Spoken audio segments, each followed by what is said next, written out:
I became a Buddhist monk in 1970 and spent 6 years as a monk in Thailand and in India.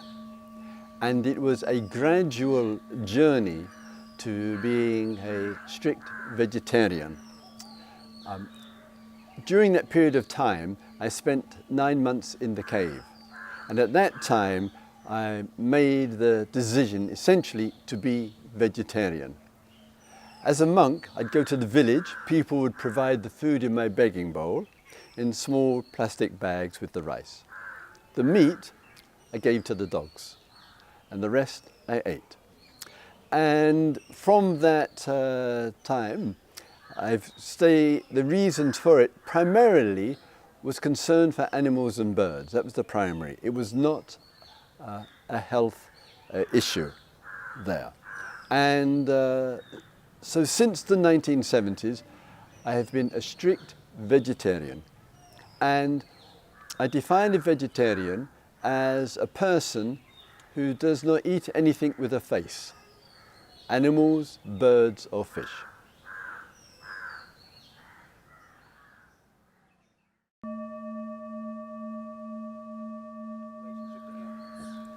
The Dharma relationship to animals, first and foremost, is the recognition that animals have consciousness, which means that they feel. If we have any time spent with an animal, just the other day in New Delhi, I was playing with the family dog. Animals have the intelligence of babies and young children. They may not be able to articulate language to the range that we do, but they feel, they know what love is, they know what pain is, they know what violence is. We share a lot with the animal world, and it's that sentience of creatures that we need to show our respect for, and that's one of the primary reasons, I would say, to being a vegetarian or to becoming a vegan.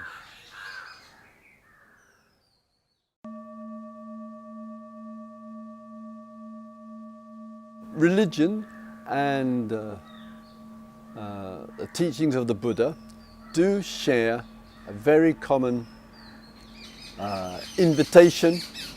For some it's a commandment, for others it's a training or an expression of virtue there, of respect for life. I undertake the training not to destroy or take life. And that principle is an indispensable principle in our relationship to all forms of life. That situation that we have is that due to some statements from the Buddha, who we might say was more concerned with what went out of our mouth rather than what went into it. And I think the circumstances that we live in and have for centuries requires equal care and attention to what comes into our mouth as to what comes out of it there. And particularly in the time that we live in, where so many creatures, cattle, pigs, sheep, birds, are living in concentration camp conditions, living in these awful factory farms. And I think that requires from us a statement through saying no to those kind of diets which endorse and support that industry, because it is a violence and of course a killing through the abattoirs, and we need to speak our mind on this.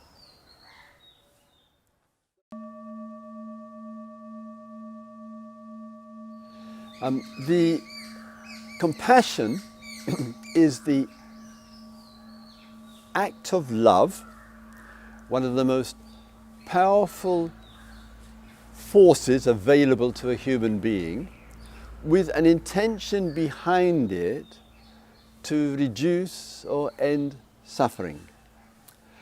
So compassion, in this case, is the willingness to say no to what supports or feeds suffering. Quite often, with regard to the animals themselves, the mistreatment of them, the abuse of them.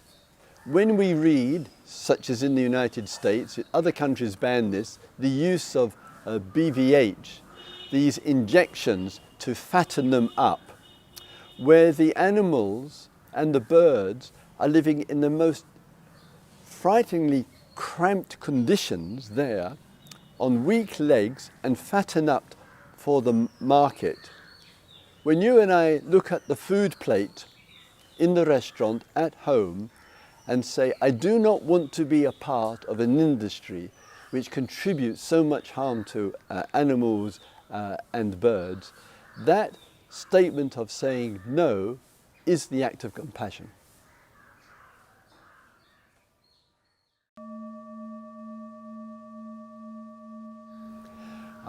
Let me just speak from experience for a moment. I spent as a Buddhist monk 2 years in India. I travelled the length and breadth of this country. I stayed in numerous ashrams.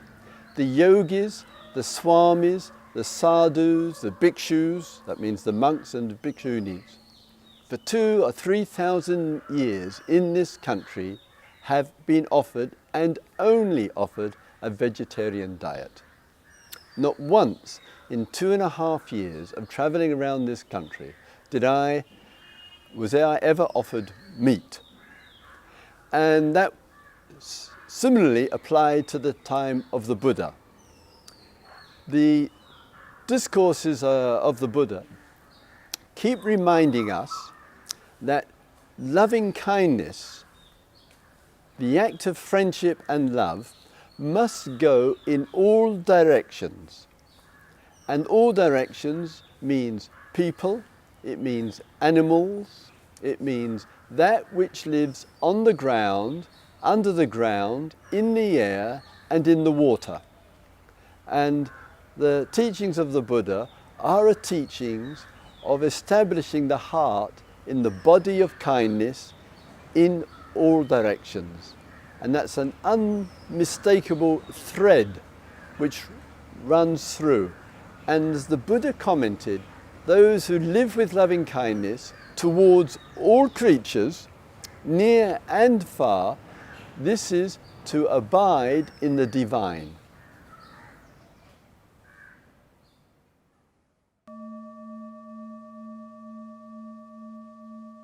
With regard to the teachings in the discourse of the Buddha there,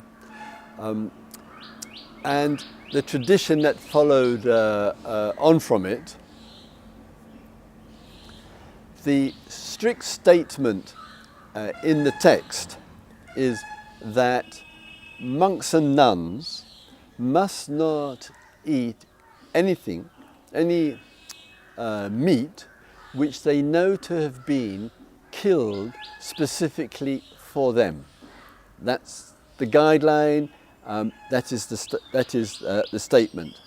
And that applies when the lay people brought food to offer as a gift, as a dana to the monastery, and it equally applied if monks and nuns were invited by householders to their home. Householders understood they could not give meat or fish which was killed specifically for the nomads there. Coming back to this, having spent these years in India, having, if I may say, been back to India every year to teach the Dharma for 40 years, never ever have I been offered a meat diet. I have never heard of a sadhu or a sage or a swami there. It is just not what happens in India. The tradition of no meat, no fish and vegetarian diet is well established. frankly, I can't imagine that that occurred 2,500 years ago.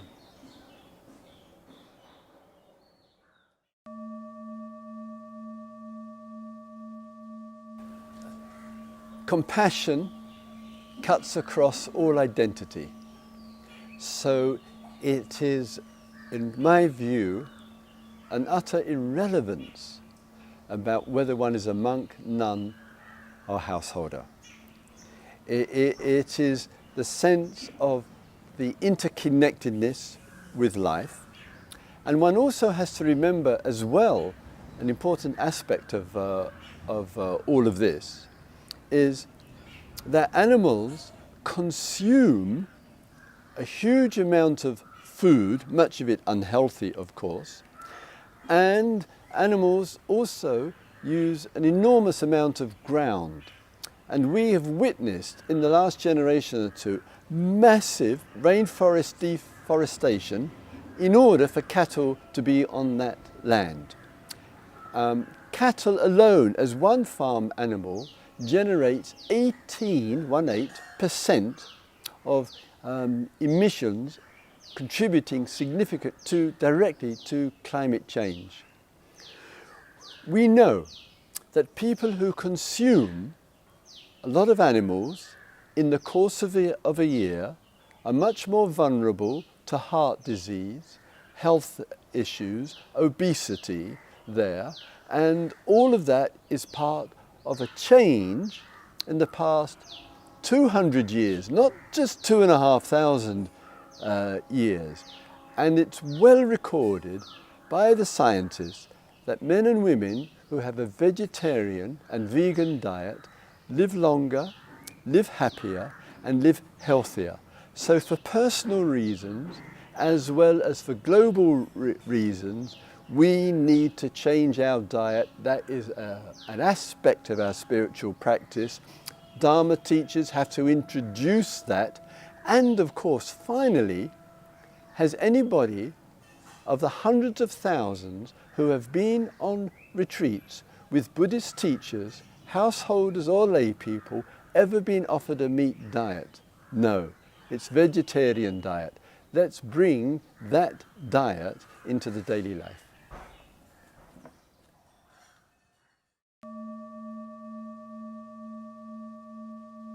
What I would suggest is, I do not have the authority to speak on behalf of other teachers who are meat eaters.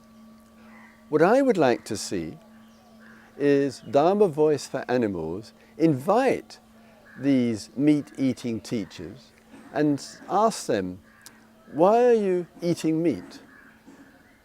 Where is the compassion in eating meat? Are you aware of the suffering in factory farms? Are you aware of the deforestation? Do you know about the health issues? Do you realize that all the yogis and the swamis and the monks and nuns of old all lived on a vegetarian diet? Why aren't you changing your diet? Ask them the questions.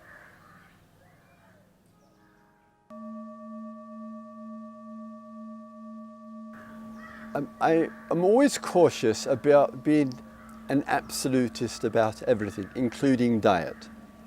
I think it is important to be respectful to those communities who live in the freezing cold north and south of the polar regions. Those communities who live in high mountain areas. Those communities that live near the water and depend on fishing. So I don't want to make it an absolute there. When the Tibetan community living in Tibet may well have needed for their very survival and their health to eat meat. But when many of the community fled to India, that no longer applied. Still, we are told, 1/3 to 1/2 of the 1,200 million people in this country are vegetarian, and it's probably still more. In Bodh Gaya, where the Buddha gave his first where he gained his enlightenment, I have seen to their incredible credit, young Tibetan activists with posters telling the Tibetans to become vegetarians and showing some graphic photographs of the cruelty inflicted on farm animals. I think this is a real step forward. And when Karmapa, who's probably after the Dalai Lama in the Tibetan community, the best known, also comes out and makes a statement, that I think is a very positive sign, and I hope the Tibetans take notice.